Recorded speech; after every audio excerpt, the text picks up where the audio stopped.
Okay, so we've made it to the bridge section after the main solo, and now we have a little bit of a rhythm going on. It's very similar. It's pretty much just exactly like we just did in at the very end of the main solo, the second half of the rhythm to the second half of the main solo, except now it's a lot more subdued and kind of muted, and you just kind of looks like.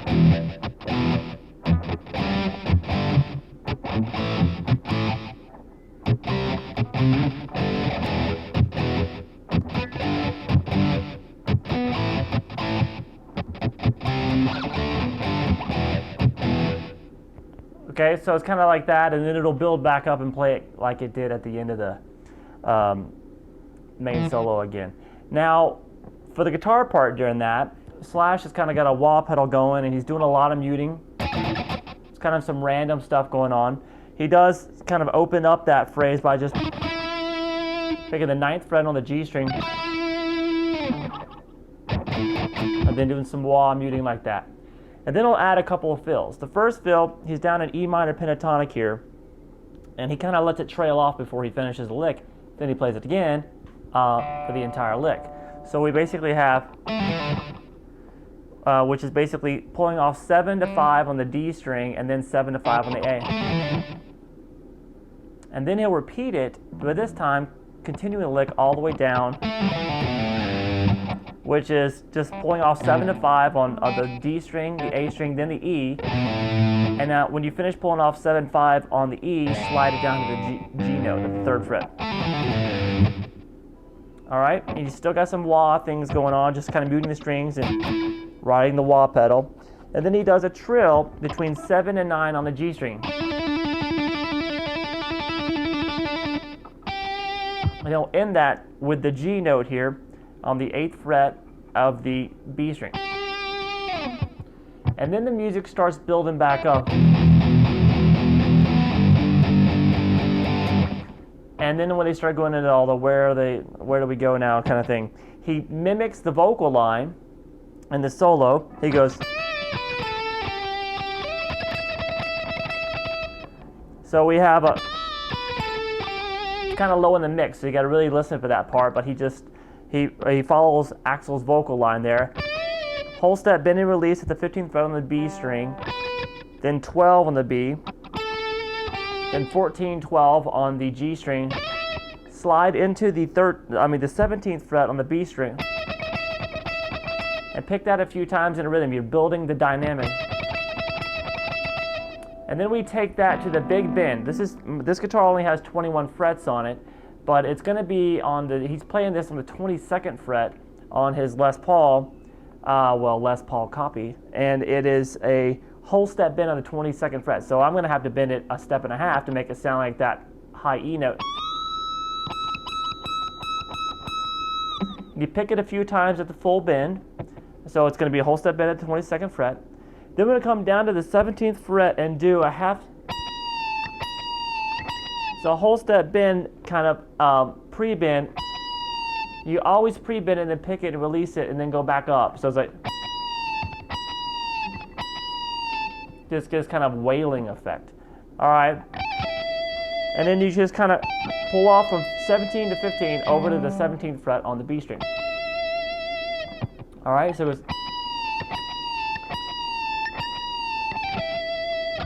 All right, then come down here. We're going to do a whole step bend at the 15th fret.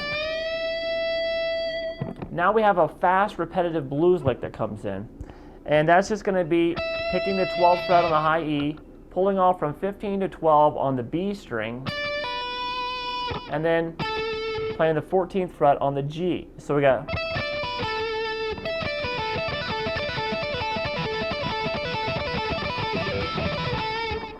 All right, so just do that. He does it a ton of times. And then you do a bend at the 15th fret. Kind of a bend and release at the 15th fret on the B string, whole step.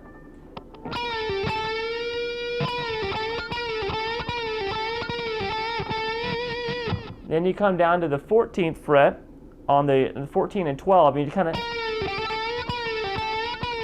You're doing a pre-bend, half step little pre-bend, release, because it makes that little blues note there.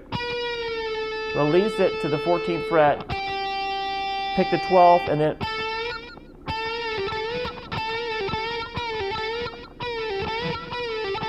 so it's kind of a pre-bend, release, pick 12, and then do a bend up and stop and just repeat that lick again.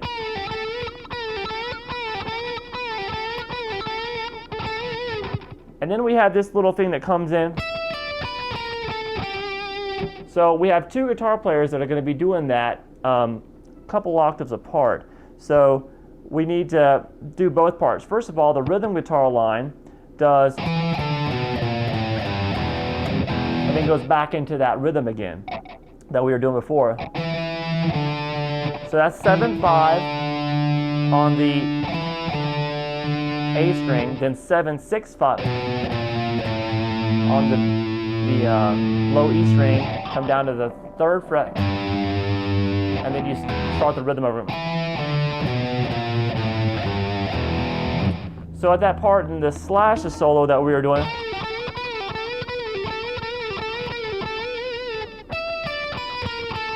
he follows that couple octaves up. So it's the high E note on the high E string, the 12th fret on the high E string, 15, 12 on the B string, then go 15, 14, 12 on the G.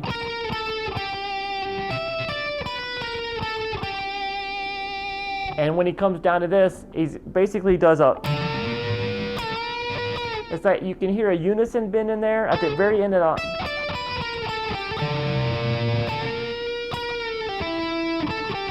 So it's just basically messing around with that 14th fret on the G string, but you can add the 15th fret on the B string with it. All right, and then that takes us to the descending line, which is going to sound like this.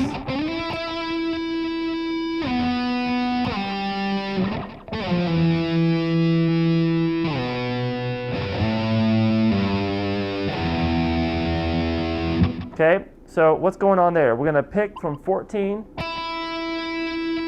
and then pick it again, slide it down to 9. That's on the D string.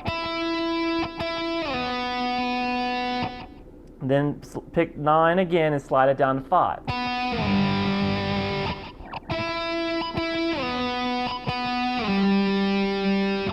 And then come over to the 10th fret on the A string and pick it and slide down to 7.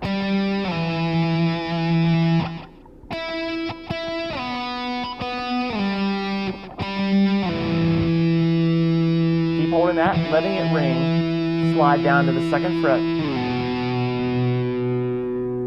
Then we're going to come over to the low E string, slide up into the 5th fret,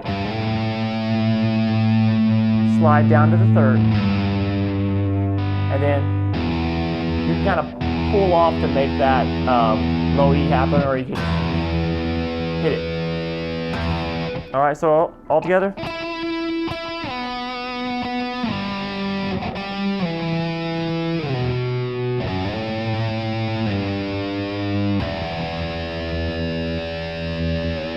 You can use a little bit of whammy bar, but he actually takes his guitar, since he doesn't have a any kind of a bridge system, and just bend the neck forward a little bit. Make sure you don't damage the neck though. All right, so that's it for Sweet Child of Mine. I hope you have a lot of fun dissecting all these parts, and hope you can get up to playing it in no time. All right, I'll see you guys soon. Bye-bye.